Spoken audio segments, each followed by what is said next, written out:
Hello guys, আজকে চলে এলাম আনন্দবাজার পত্রিকায় দেশু চমক দেব আর শুভশ্রী যে সপ্তম ছবিটা পেয়েছে তা নিয়ে বিগেস্ট আপডেট তারা দিয়ে দিয়েছে।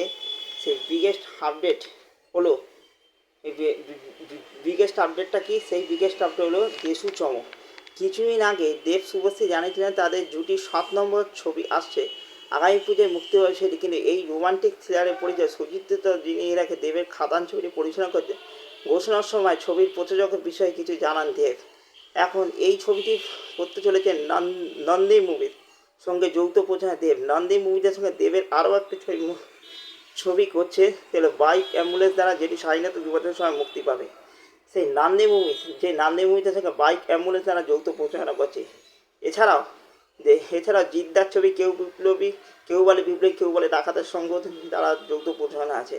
এই দেখুন, তারপরেই আছে অন্যদিকে এই প্রযোজনা সংস্থায় জিতের ছবি কেউ বলে বিপ্লবী, কেউ বলে ডাকাত এর নির্মাতা।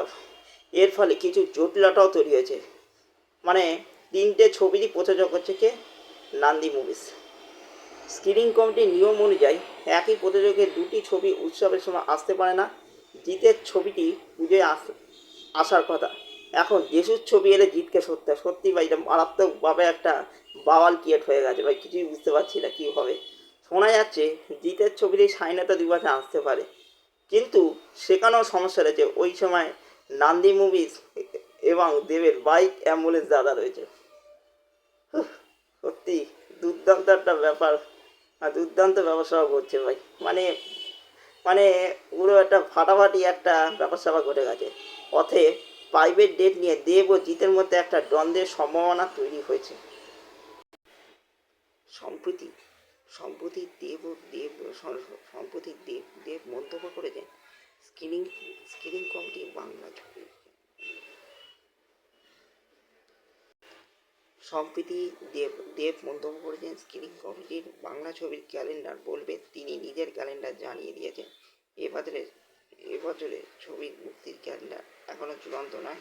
এখানে স্ক্রিনিং কমিটি কীভাবে কীভাবে কীভাবে এভাবে এখন স্ক্রিনিং কমিটি কীভাবে তার প্রাইভেট ডেট ভাগাভাগি করে সেটা দেখার, নাকি তারা নিজেদের নিয়ম বদলাবে। দেব ইতিমধ্যে বুকিং অ্যাপে ছবির প্রচার শুরু করে দিয়েছেন। দেশুর নতুন ছবি নিয়ে আগ্রহ বাড়াতে ইভেন্টের পরিকল্পনা করা হয়েছে বলে খবর।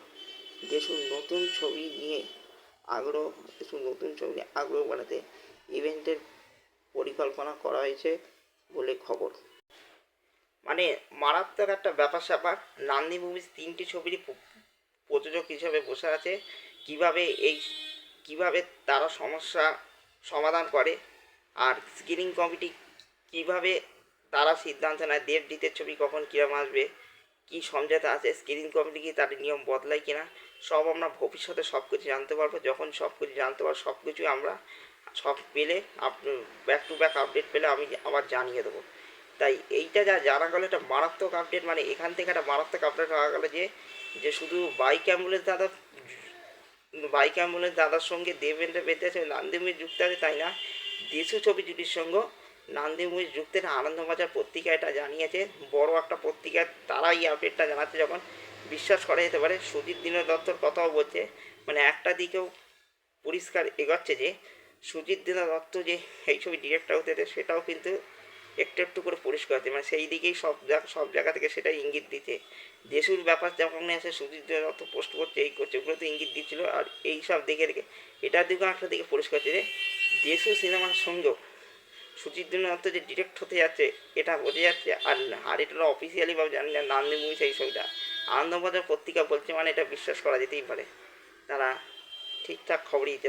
এটা বড় পত্রিকা যখন দাবি করছে, এরকম তারা অনেক কিছু আপডেটে যেগুলো মিলেছে, এটাও বিশ্বাস।